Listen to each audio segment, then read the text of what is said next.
Do you struggle with concentration? Have you ever thought of your brain health long term? Bowmar Nutrition is revolutionizing the nootropic and cognitive health industry with Sharp Nootropic Powder and patent-pending Bright Daily Capsules, powered by NeuroBloom. If you struggle with focusing, think of Sharp as brain food that supports concentration. Sharp works with your natural brain chemistry to provide a heightened sense of well-being that can delay cognitive decline and also increase mood. Bowmar Sharp tastes amazing and comes in many different flavors, available in caffeinated and non-caffeinated versions. While Sharp is a short-term aid in cognitive health, think of Bright Daily Capsules as a way to improve overall brain health and prevent cognitive decline long-term. As we age, so does our brain. Supplementing with Bright has the potential to delay this aging process and helps your brain function optimally. Stay ahead of the curve and order yours today at bowmarnutrition.com and save $5 off with code GENIUS5. Forget frequently asked questions, common sense, common knowledge, or Google. How about advice from a real genius? 95% of people in any profession are good enough to be qualified and licensed. 5% go above and beyond. They become very good at what they do, but only 0.1% are real geniuses. Richard Jacobs has made it his life's mission to find them for you. He hunts down and interviews geniuses in every field: sleep science, cancer, stem cells, ketogenic diets, and more. Here come the geniuses. This is the Finding Genius Podcast with Richard Jacobs. Hello, this is Richard Jacobs with the Finding Genius Podcast, now part of the Finding Genius Foundation. My guest is Andrew Rypel. He's an associate professor. He's the Peter B. Moyle and California Trout Chair, part of the Department of Wildlife, Fish, and Conservation at University of California, Davis. We're going to talk about his work with freshwater biodiversity and fish ecology. So, Andrew, thanks for coming. Great to be here. Yeah, tell me a little bit about your background and what got you interested in water and fish ecology. Sure, yeah. I'm from Wisconsin originally, and like a lot of kids that grow up in Wisconsin, got really into fishing and vacationing in the Northwoods when I was a young boy. And also read a lot when I was a kid, and got exposed to Sand County Almanac from Aldo Leopold. Just really enjoyed books, really enjoyed nature. Kind of developed a love for the land that has stayed with me my whole life. And, when I went to graduate school, I thought, I would probably study fish and go work for a state agency, like a Department of Natural Resources kind of job. And when I was in graduate school, I learned that I was quite good at science and really enjoyed asking questions and learning new things, and just sort of developed a knack for studying nature, studying freshwater ecosystems, to be more specific, fishes. And that sort of propelled me on a scientific journey. So what's your current research about right now? Yeah, so I'm a fish ecologist, and I work in California. And California has a really unique endemic fish fauna.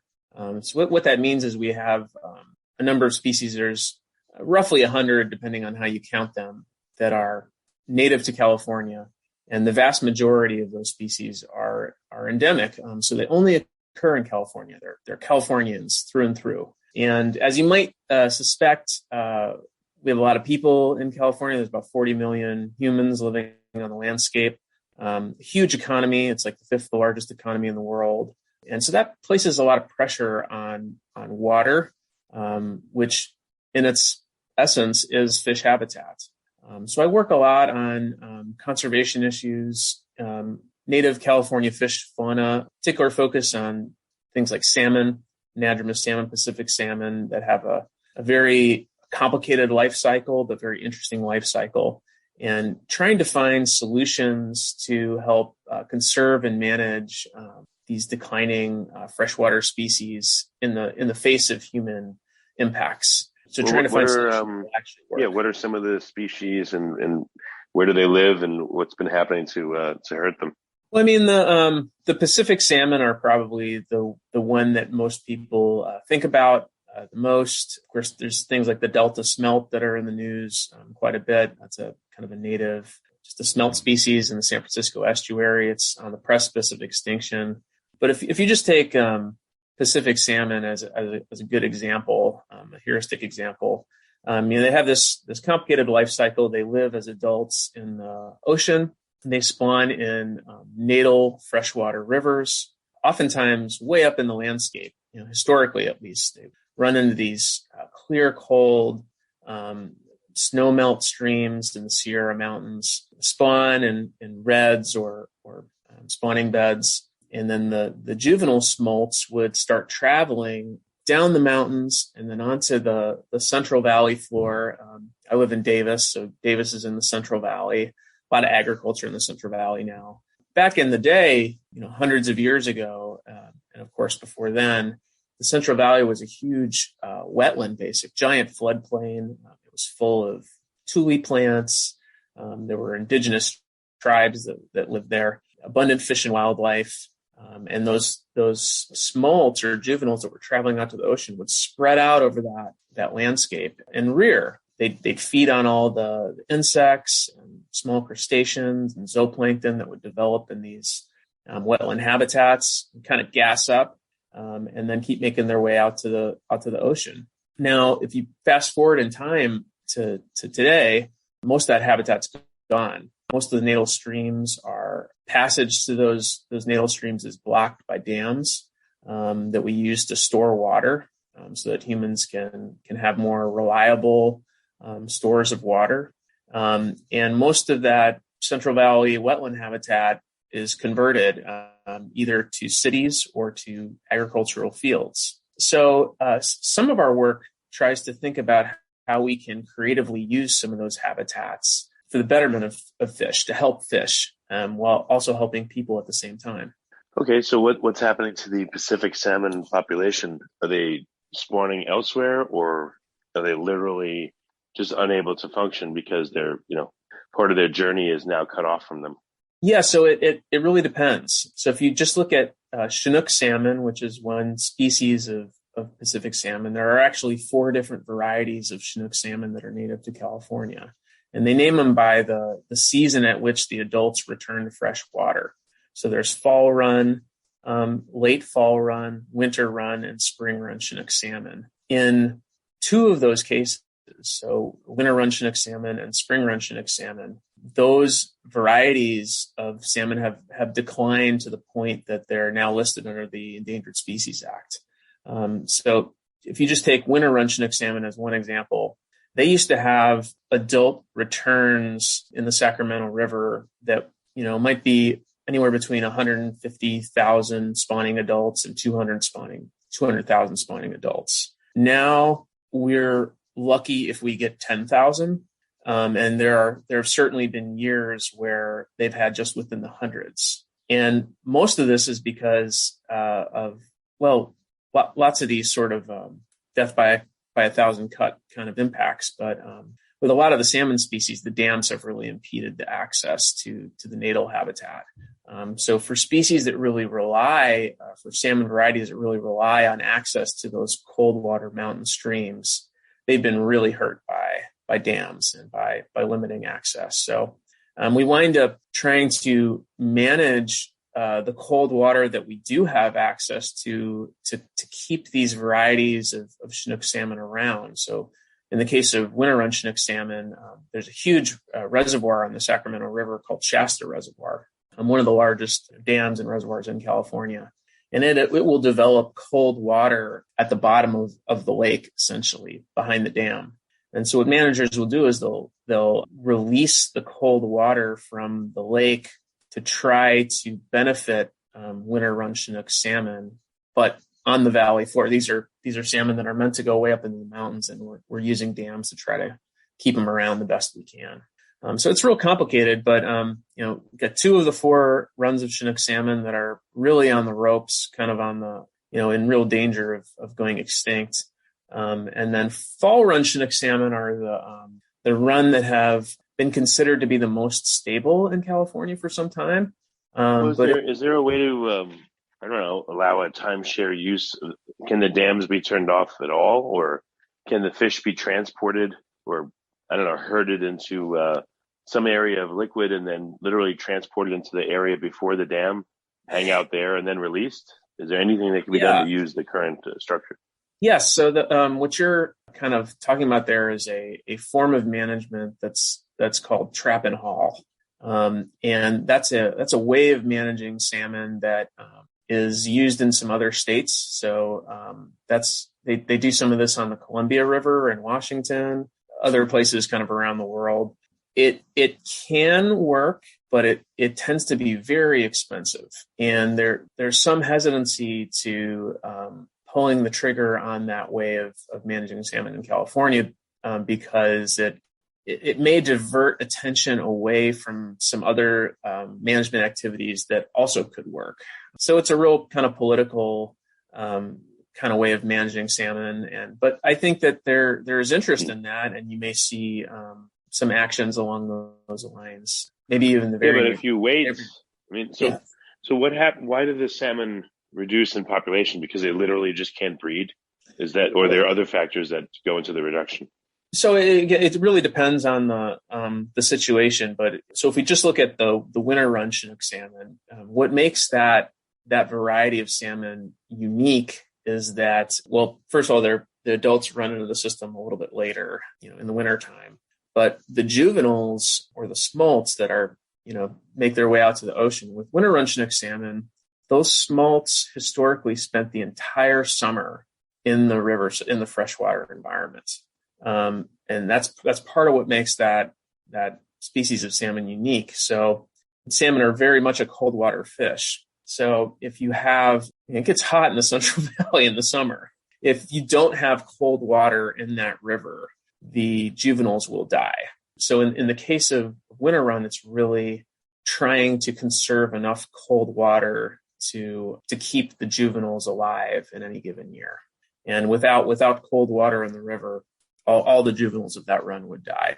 But that's just winter run. So for other runs, it's a different kind of thing. So like with spring run Chinook salmon, their life history is unique as well, but in a different way. So in their case, the adults come back. They run in the springtime into the freshwater environment, and the adults, as they come into the freshwater environment, are actually immature. They come in as sexually immature fish, and then they'll oversummer as adults in the river. And so historically, these salmon would run very high up into the landscape, into like plunge pools up in the mountains that would be inaccessible to get any farther during the summertime. But then as the winter rains would come, barriers for them to get even further in the landscape would become easier, than they'd get above those barriers. And so they have this, kind of an inverse of the winter run situation where the adults oversummer. And so for them, it's really about fish passage into these high elevation streams. So you can see how dams kind of really affect the passability of these different types of salmon to different locations. Okay. And so what are some of the strategies that are being proposed that would help, and how? Do you struggle with concentration? Have you ever thought of your brain health long term? Bowmar Nutrition is revolutionizing the nootropic and cognitive health industry with Sharp nootropic powder and patent-pending Bright daily capsules, powered by NeuroBloom. If you struggle with focusing, think of Sharp as brain food that supports concentration. Sharp works with your natural brain chemistry to provide a heightened sense of well-being that can delay cognitive decline and also increase mood. Bowmar Sharp tastes amazing and comes in many different flavors, available in caffeinated and non-caffeinated versions. While Sharp is a short-term aid in cognitive health, think of Bright Daily Capsules as a way to improve overall brain health and prevent cognitive decline long-term. As we age, so does our brain. Supplementing with Bright has the potential to delay this aging process and helps your brain function optimally. Stay ahead of the curve and order yours today at bowmarnutrition.com and save $5 off with code GENIUS5. Well, I'll give you an example of something we're doing that I think is really exciting. So if you look at all of these runs of salmon, again, kind of thinking back to the way the Central Valley used to look, and it was a big floodplain, all of that's gone. However, we're doing work with rice farmers in the Central Valley. And so a lot of people don't know, but California farms a lot of rice. It's a very high quality type of rice, sushi rice. Every piece of sushi rice in the U.S. comes from the Central Valley in California. And there's about 500,000 acres of rice fields. Now, these habitats aren't perfect floodplain habitats like salmon might have experienced way back when. However, they might be useful for rearing salmon now if we can think creatively about it. There's some really interesting examples from the waterfowl science and bird management sphere that we're drawing from. So, for example, in the 90s, the Pacific Flyway, all these migratory birds that live in Alaska during the summer, and then they'll come down in the Sacramento Valley and overwinter. A lot of those bird species were in decline, and one of the reasons they were in decline was there wasn't enough habitat, wetland habitat for them in the overwintering areas in the Sacramento Valley. And some really smart people got together at that time, and they figured out that if they could flood these rice fields in the wintertime, when the farmers weren't using those habitats, they could provide habitat for these migratory birds that wasn't there before. And so they worked with the USDA and an arm of the USDA called NRCS, which is an arm of the Department of Ag that basically pays farmers to do conservation activities. And they've got a program on the books that would pay rice farmers to flood their fields in the winter when they weren't farming rice and provide habitat for migratory birds. And that almost single-handedly arrested the decline of these bird populations. And it's in my opinion, one of the great conservation success stories in American history. So a lot of people have been looking at the success of that program and saying, well, hey, if you can do that for birds, why can't you do that for fish? And that's exactly what we're working on. So we're trying to create a parallel program to the NRCS bird program, but for fish, native fishes, and targeted specifically at native salmon. And so we've done some work showing, looking at, if you put just hatchery salmon out on these winter flooded rice fields, do they survive? Do they grow? If they do, what are they eating? And lo and behold, we find that they grow quite well, and they survive at quite high rates. And we're doing some tracking of fish now of salmon that we rear in these rice field habitats, and then compare their outmigration survivorship to the ocean through some tagging technologies. And it looks like they might even have higher outmigration survival. And all of this is, in a nutshell, mimicking the natural ecosystem that these species evolved in. So it's kind of a nature-based solution. And it's a really interesting project because it is an example of how fish and farms don't have to be pitted against each other. So in California, it's kind of an old, I don't know, I would say a trope at this point that it's fish versus farms, that you can't have both. It's a zero-sum game. And in reality, the future might actually be in a collaboration. So if we can find ways to make existing infrastructure and existing agricultural needs and human needs more wildlife friendly, more fish friendly, this is how we can have our cake and eat it too. So I just think that's go ahead. Is there any way to get the various farms in on it where somehow they will, I don't know what they would do. I don't know if they have spare capacity in terms of space on the farm where they could house something that would maybe temporarily act as a way station for the fish, but they can move on from there to somewhere else? Or, can the farms themselves somehow help instead of hurt? Yeah, that's exactly what we want to do. So what we want to do is create a payment structure that's going to incentivize the farmers to take up this practice and say, yes, we will flood our fields during the winter time when we're not using them. And we'll make maybe ditches in the fields, and we'll put in a special kind of board that will allow juvenile salmon to pass in and out of the fields volitionally, like kind of when they want to, and essentially enlarge the footprint of habitat that's available to juvenile salmon. It's kind of confusing to talk through if you're not used to thinking about how water's managed in the Central Valley and stuff. But a lot of these rice farms, they occur in areas inside of the levee. So inside of the Sacramento River, there are large areas that they set aside to allow floods to naturally occur. And those floods occur in the wintertime. but not in the summertime because it doesn't rain in California in the summertime.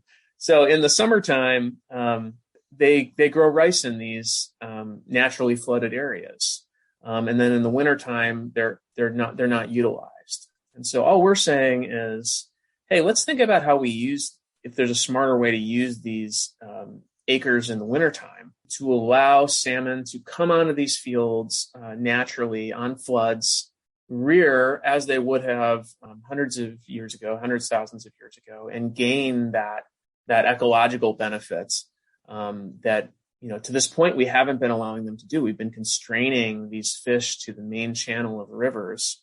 And, that's a problem because there's not that much food in the main channel of rivers, and it's full of predators. So they get eaten more easily there. So these are habitats that are going to look and function similarly to those natural wetland habitats that they might have experienced a long time ago, even though they're not natural fully anymore. I don't know. Are there any great ideas that you're seeing out there that would, help with these various populations of fish to at least keep them going? I mean, is there some sort of fish farming that can be done where we can make a proxy of the different environments they need to be in without disturbing the rivers on the ocean side? Is there anything that could be done where you have catchments or basements set up? Yeah, I mean, so it's a combination of a lot of things. It's a tough landscape to do conservation work in because, again, 40 million people.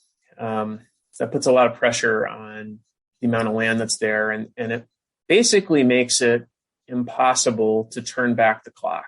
It's not a good idea to think about conservation in that sort of a way. And I think that this is a lesson for the world in a lot of ways. California is often a forerunner on various issues. But as our global population increases, I mean, we're I think 7.8 billion people in the world right now, but that's set to go to 9.2 billion people by the year 2050. Isn't that far from now, 30 years from now. We have to learn how to have less of an impact on ecosystems, but the people aren't going to, self-deport. We have to learn how to make our infrastructure more environmentally sensitive. So a lot of this is stuff that we need to figure out. We need to figure out how to, again, use the agricultural lands, which is a large fraction of the lands that are available in the U.S., use them in a more environmentally sound way. We need to incorporate new technologies as they come available. We were talking about trap and haul a little bit earlier. There's different technologies that might be more effective and less engineered to pass fish around large structures like dams. The hardest part is doing the kind of down in the weeds habitat work that needs to be done to improve waterways for fish and lots of other species. So a lot of this involves working with landowners, working with NGOs or non-government organizations, working with agencies that are responsible for managing these resources. And of course, like developing science, using science as a tool to provide some answers or some direction about what options are going to work better or worse than others. So these are kind of slow, methodical, complex solutions can really only be developed in that sort of way. So, I mean, the good news is we have the tools. The bad news is it takes time and a lot of effort to carry that out and to figure out solutions to these problems. And I have lots of other, projects I've worked on that, we can go through examples of how this kind of stuff works. But, it's a slow grind in a lot of ways. Yeah, understood. Well, very good. Andrew, we're just about out of time. What's the best place for people to find out more about your work and maybe to see an example of, one of the efforts you're working on? Yeah, well, you can go to my research lab's website. You can just Google Rypel Lab and you'll find my website that way. I'm also on Twitter, so you can look at my Twitter. It's @AndrewRypel, and there's probably other ways to catch me on email, other things like that if you're interested. But we do a lot of work. We work with a lot of interesting species, interesting ecosystems. California is a fascinating place to be a fish biologist and to do conservation work. So I I feel like we push the envelope on a lot of science-based solutions that actually have a chance of working. So yeah, contact me if you're interested. Okay, very good. And for listeners, Rypel is spelled Rypel, just in case they put in the other form of Ripple. That's right. Yeah, it's an old Polish name. Very cool. Well, Andrew, thank you so much for coming on the podcast. I appreciate it. Oh, no problem. Do you struggle with concentration? Have you ever thought of your brain health long term? Bomar Nutrition is revolutionizing the nootropic and cognitive health industry with sharp nootropic powder and patent-pending bright daily capsules, powered by NeuroBloom. If you struggle with focusing, think of Sharp as brain food that supports concentration. Sharp works with your natural brain chemistry to provide a heightened sense of well-being that can delay cognitive decline and also increase mood. Bomar Sharp tastes amazing and comes in many different flavors, available in caffeinated and non-caffeinated versions. While Sharp is a short-term aid in cognitive health, think of Bright Daily Capsules as a way to improve overall brain health and prevent cognitive decline long-term. As we age, so does our brain. Supplementing with Bright has the potential to delay this aging process and helps your brain function optimally. Stay ahead of the curve and order yours today at BomarNutrition.com and save $5 off with code GENIUS5. You've been listening to the Finding Genius podcast with Richard Jacobs. If you like what you hear, be sure to review and subscribe to the Finding Genius podcast on iTunes or wherever you listen to podcasts. And want to be smarter than everybody else? Become a premium member at FindingGeniusPodcast.com. This podcast is for information only. No advice of any kind is being given. Any action you take or don't take as a result of listening is your sole responsibility. Consult professionals when advice is needed.